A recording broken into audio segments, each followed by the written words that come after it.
A peaceful fishing trip turns deadly as a shark slams into the boat, dragging a man into the water with its powerful jaws. In another terrifying incident, a swimmer's desperate struggle ends in tragedy when a shark strikes near the shore. Each story brings more horror. Divers trapped in underwater caves, sailors battling relentless predators, and more. These are 6 of the most harrowing shark attacks you'll ever hear about. In the cold waters off the coast of Newfoundland, Canada, the fishing vessel Sea Horizon embarked on a routine patrol. It was November 2, 2003, and the crew of 7 men had been at sea for days, scanning the North Atlantic for their usual haul of cod and haddock. Captain Russell Boyd led the crew, and his 30 years of experience made him a trusted leader.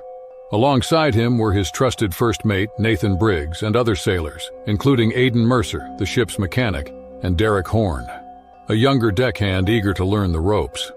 The day began like any other. The morning fog had lifted and the crew performed their normal tasks of checking equipment and preparing the nets.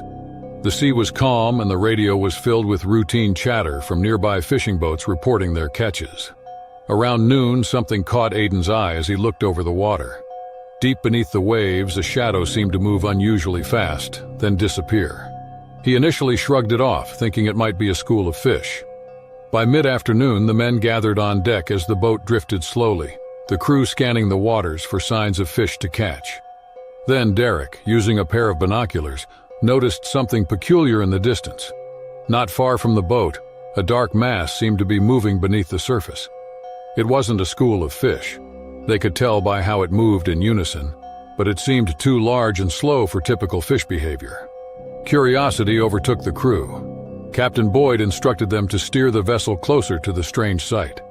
As they neared the spot, the water beneath them churned slightly, as if disturbed by something massive below. Aidan, already uneasy, switched on the underwater camera attached to the ship's hull to get a closer look. The grainy footage displayed on the monitor in the cabin revealed what they were dealing with. Dozens of sharks, their sleek bodies slicing through the water as they swam together in an uncharacteristic formation. The crew recognized that sharks were no strangers to these waters. Mako and blue sharks in particular were common. However, this sight was unusual. Sharks typically didn't gather in such large numbers near the shore, and certainly not so close to a fishing vessel. The group's sheer size unnerved the men, and as they watched, some of the sharks began to exhibit strange behavior. Several of the sharks circled the boat, unusually slow in their movements. They appeared distressed, and a few came alarmingly close to the surface. Normally, these predators would avoid a vessel like Sea Horizon, but something seemed off. The crew exchanged nervous glances as more sharks gathered around the boat, their fins cutting through the water in erratic patterns. Captain Boyd had never seen anything like it. Before anyone could react, one of the sharks suddenly lunged toward the side of the boat, its powerful body slamming against the hull. The impact sent a shudder through the vessel, and the crew scrambled to maintain their footing.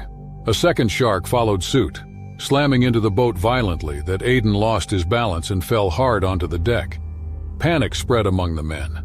The sharks, which typically kept their distance from human activity, were now showing signs of aggression. Nathan quickly ordered the crew to secure the deck, fearing more sharks might attack. The water around the boat churned violently as the predators thrashed near the surface. Something had driven them to act this way. Whether hunger, environmental changes, or something else, the crew didn't know. But what happened next would make their worst fears come true. Derek, positioned near the edge of the boat, was reeling in a line when one of the sharks lunged again. The shark breached the surface this time, its powerful jaws snapping at the air. It latched onto Derek's leg in a split second, dragging him toward the railing. His scream pierced the chaos, and the men rushed to pull him free, but the shark's grip was too strong. Blood poured into the water, the scent only fueling the frenzy beneath them. Captain Boyd shouted for help on the radio, calling for backup as the crew fought to save Derek. Nathan and Aidan grabbed Derek by the arms, struggling to pull him from the shark's jaws. After what felt like an eternity, the shark finally let go, and Derek collapsed onto the deck, his leg mangled and bleeding profusely. The men quickly applied a tourniquet to stop the bleeding, but needed to get him to shore fast. The radio crackled as nearby vessels responded to the distress call, but help was still hours away. Meanwhile, the sharks continued to circle the boat, though they seemed to calm now that the attack had ended. As the crew waited for rescue, they began to piece together what might have caused the strange behavior. Overfishing in the area had depleted the sharks' natural prey, forcing them closer to the shore in search of food. Environmental changes, such as warming waters or pollution, could also drive them to act erratically. By the time the rescue boat arrived, Derek was unconscious from blood loss but alive. The crew, shaken but relieved, helped the rescuers load him onto the ship, and he was rushed to the nearest hospital. The remaining men stayed aboard the Sea Horizon, trying to understand what had happened. They had witnessed something they couldn't explain, a shift in the ocean's delicate balance that had nearly cost them their lives. In the following days, news of the incident spread quickly among the fishing community. Marine biologists were brought in to study the area, examining the impact of overfishing and environmental changes on shark behavior. The event sparked discussions about the need for better regulation of fishing practices and greater attention to ocean changes. For Captain Boyd and his crew, the experience was a grim reminder of the power of the sea and its inhabitants. They had faced sharks before, but nothing like this. As they returned to shore, they knew they would never forget that day, the day the sharks had turned against them, driven by forces beyond their control, leaving them to wonder what else might be changing beneath the surface. It was July 2005, the height of summer, and Bondi Beach in Sydney, Australia was packed with tourists and locals soaking up the sun. Known for its golden sands and crystal-clear waters, Bondi was one of the most popular beaches in the country, attracting thousands of visitors every day. Summer was always the busiest season for the lifeguards.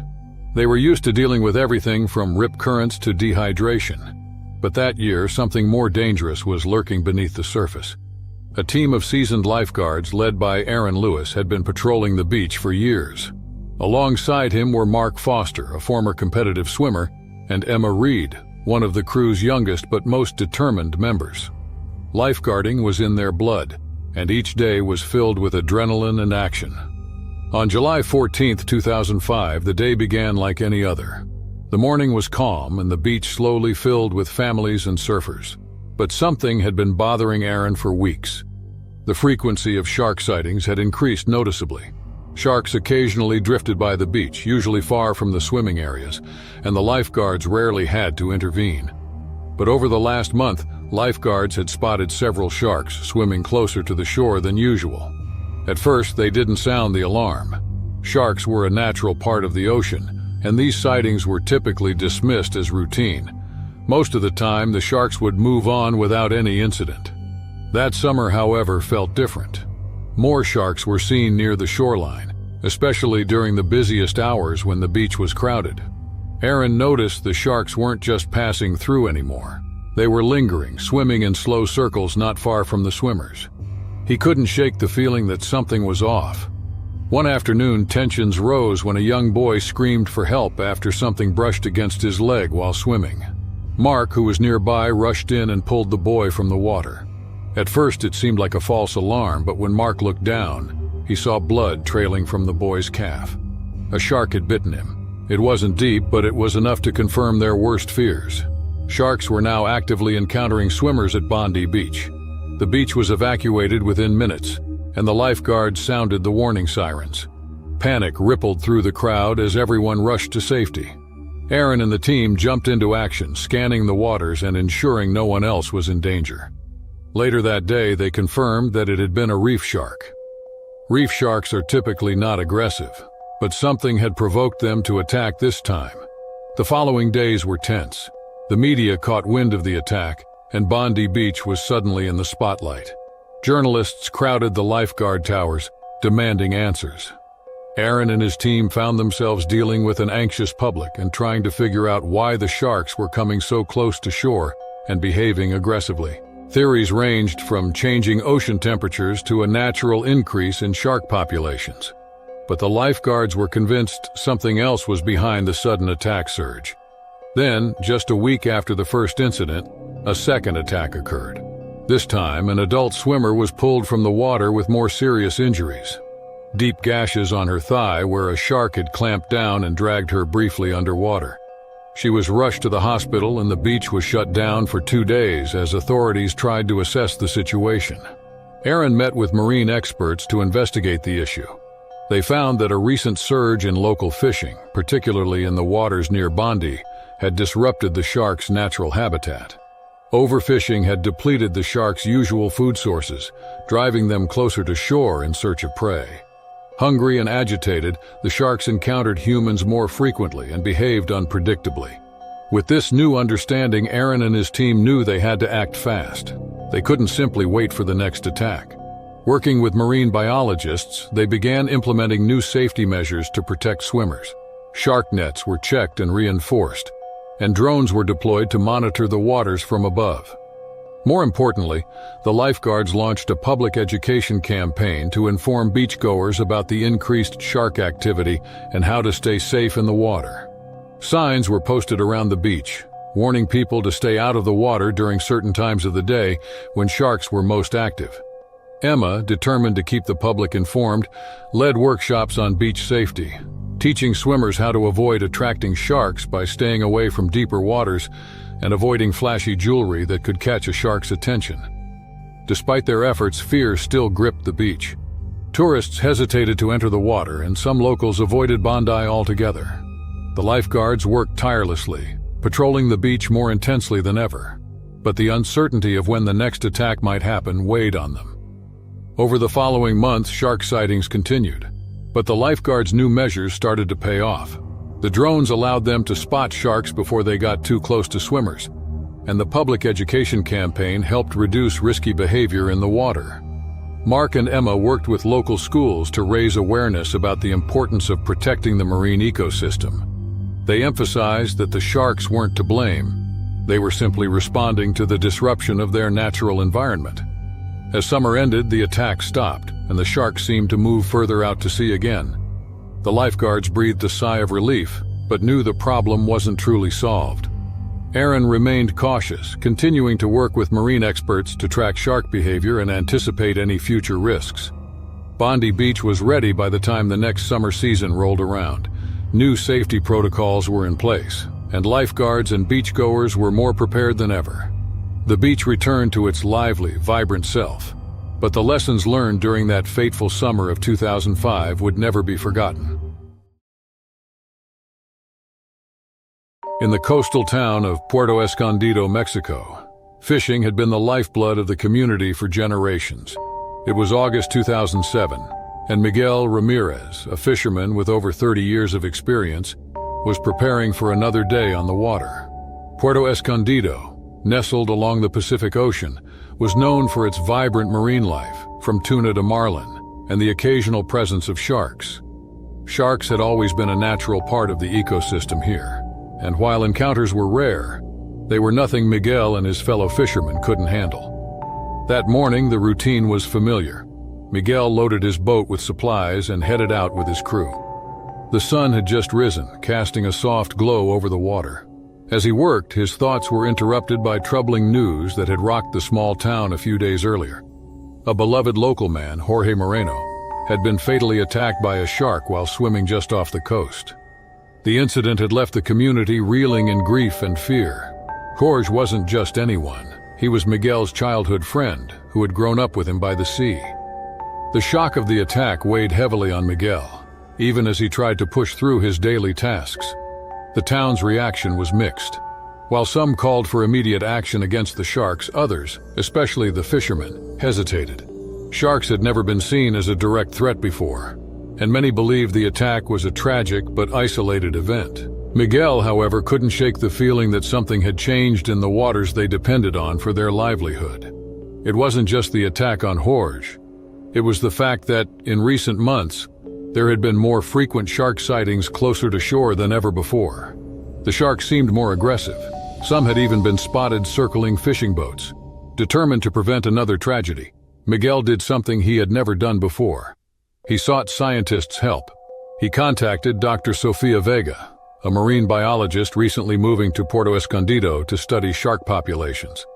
She had been tracking changes in local marine life, including the sudden uptick in shark sightings, and Miguel hoped she could help him understand what was happening beneath the waves. Together, Miguel and Sofia began an investigation into the shark population around Puerto Escondido. They spent days on the water using sonar equipment and bait to track shark movements. What they discovered was alarming.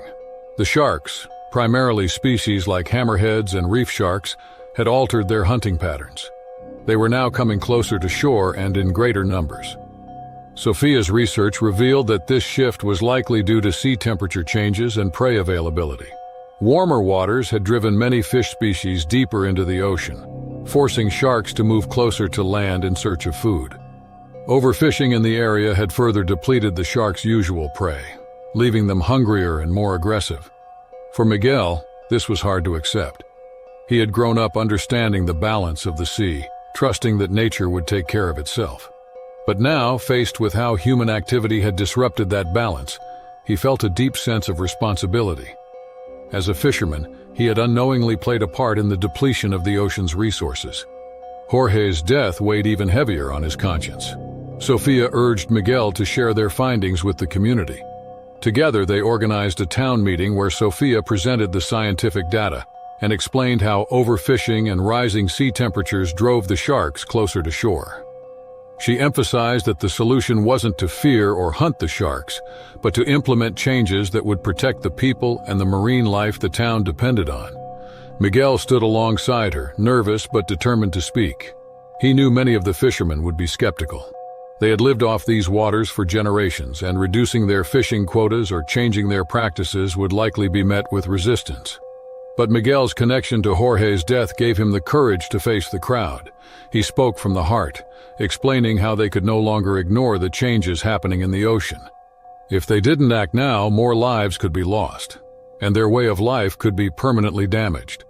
As expected, only some were convinced. Some of the older fishermen, set in their ways, were dismissive. They argued that the ocean was unpredictable and that nothing could change the fact that sharks were dangerous predators. But others, especially the younger generation, began to see the bigger picture. They understood that protecting the ecosystem was the key to preserving their livelihoods for future generations. Miguel worked closely with Sofia and other community leaders to develop new safety measures in the following weeks. They installed shark nets in areas where people swam and increased patrols along the coast to monitor shark activity. More importantly, they started a campaign to reduce overfishing, promoting sustainable fishing practices that would help restore the balance of the ecosystem. The town's fishermen began using smaller nets, allowing juvenile fish to escape and repopulate the waters. Miguel became a vocal advocate for these changes, encouraging his peers to think about the long-term future of Puerto Escondido's fishing industry. Slowly but surely, the tension in the town began to ease.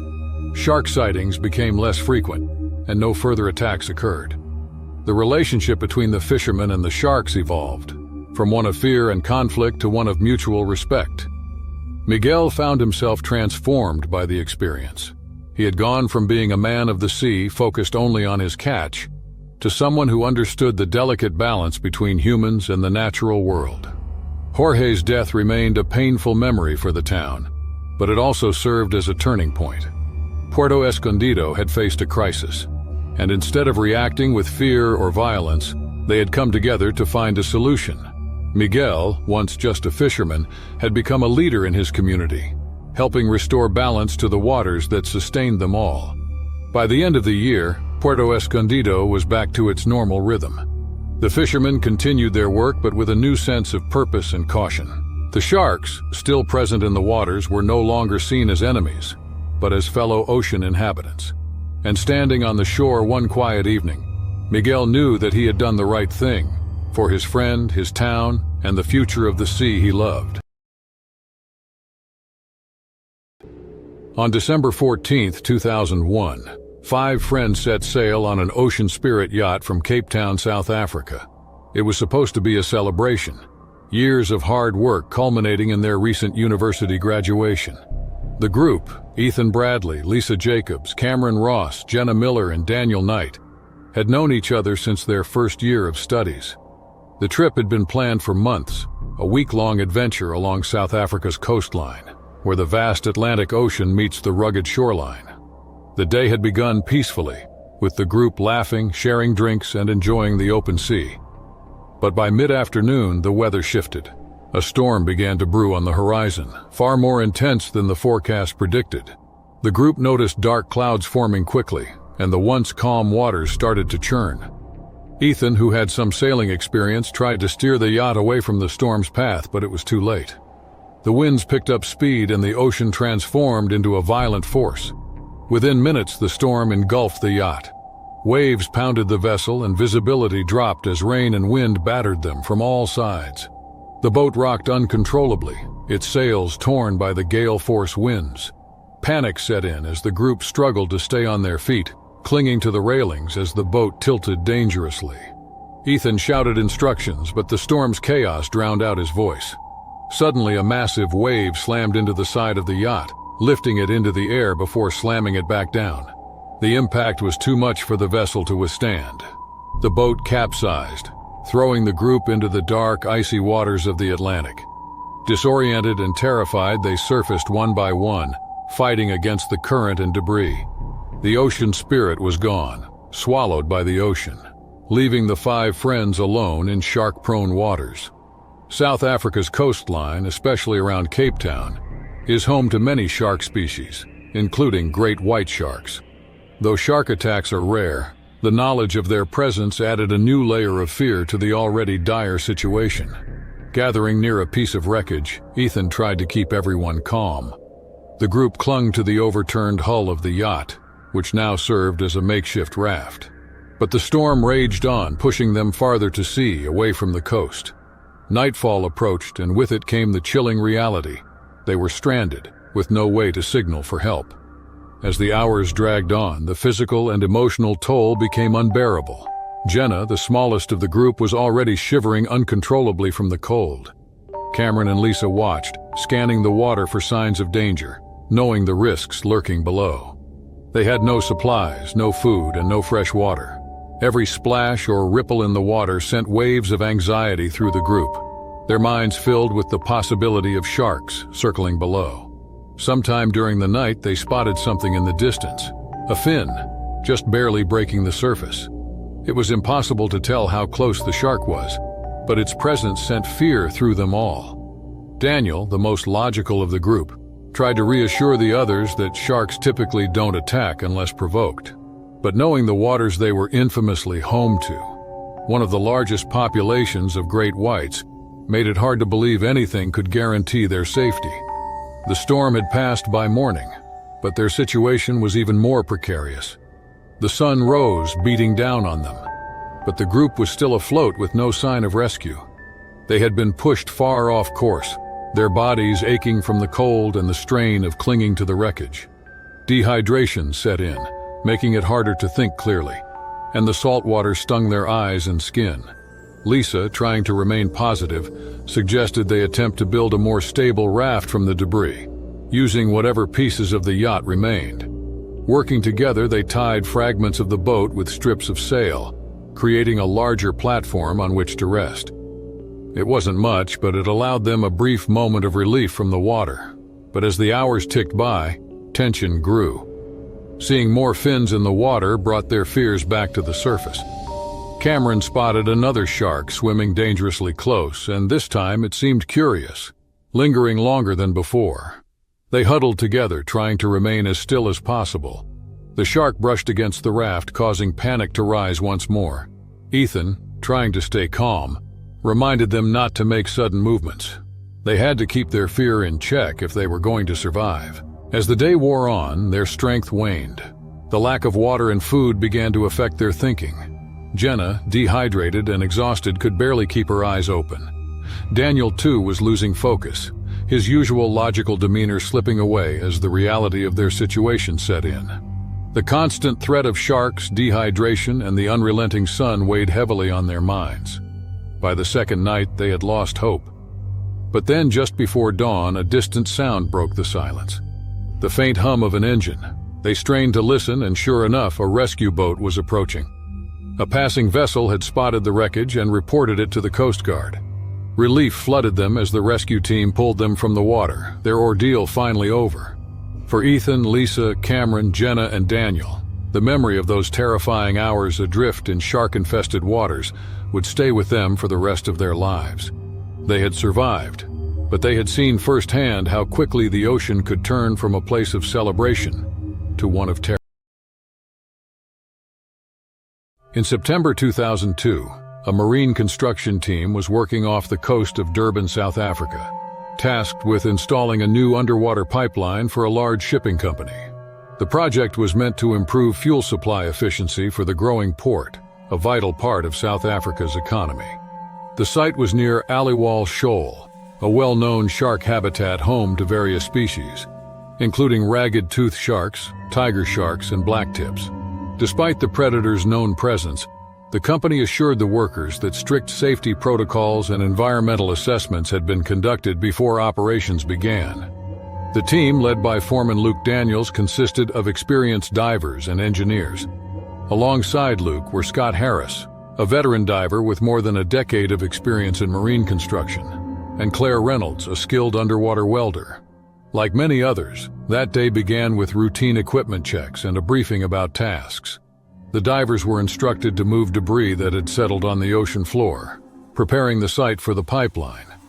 By mid-morning, Luke and his crew were submerged, working in shifts as they cleared large pieces of debris and secured pipeline sections. The water visibility was poor, but nothing seemed out of the ordinary until Claire spotted what appeared to be a large mass a few meters ahead. It was partially buried in the sand and tangled in seaweed. The team assumed it was more debris, likely a remnant from an old wreck scattered during previous construction projects. Without thinking twice, they set to work moving it, using underwater winches to lift it out of the way. As they dislodged the object, a sudden shift in the water's movement caught Scott's attention. He had felt this when marine life was disturbed, especially sharks. His instincts told him something was wrong, but a dark shape darted past them before he could warn the others. Luke turned just in time to see a shark swimming rapidly away from the site. At first, the sighting didn't cause alarm. Sharks were part of the ecosystem here, and encounters were common during underwater work.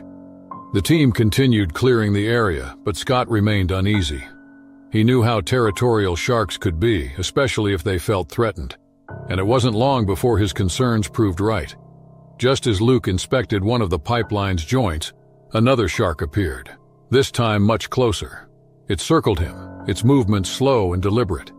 He signaled to the crew to ascend, but before they could move, the shark lunged.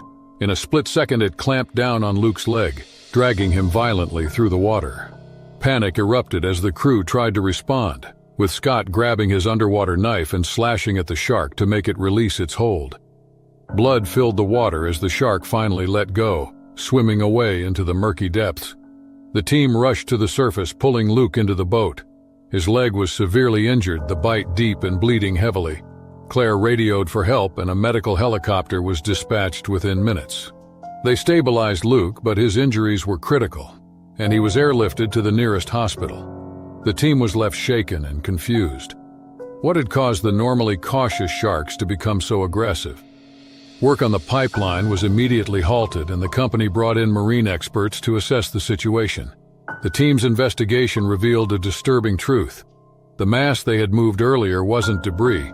The remains of an old coral formation housed a shark nursery. By disturbing the area, they had unwittingly provoked the sharks, which had been protecting their young. The environmental assessments conducted before construction didn't account for the shifting dynamics of the marine ecosystem, and the company overlooked the site's significance. The revelation sparked a fierce debate among the construction crew, the company, and environmental groups. Some workers, like Scott, felt the project should be halted indefinitely to prevent further harm to the wildlife. Others, under pressure from corporate leadership, argued that the pipeline was crucial for the region's economy and that safety protocols simply needed improvement. Luke's attack left the team grappling with the ethical dilemma of their work.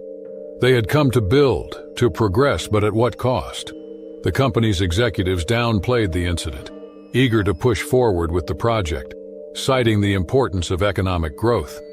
But Scott and Claire, who had witnessed the attack firsthand, couldn't ignore the damage they had caused. They felt responsible, not just for Luke, who was recovering in the hospital, but for the sharks whose habitat they had disturbed. Marine biologists working with the team suggested alternative solutions. such as relocating the pipeline route to a less sensitive area, or establishing stricter guidelines for future marine construction projects.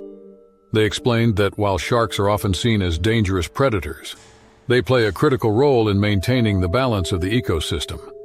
By encroaching on their territory, humans risk disrupting this balance, which can lead to more aggressive shark behavior as food becomes scarce or their breeding grounds are threatened. The company eventually agreed to implement some of the suggested safety measures. They rerouted part of the pipeline from the shark nursery and introduced more rigorous environmental assessments for future projects.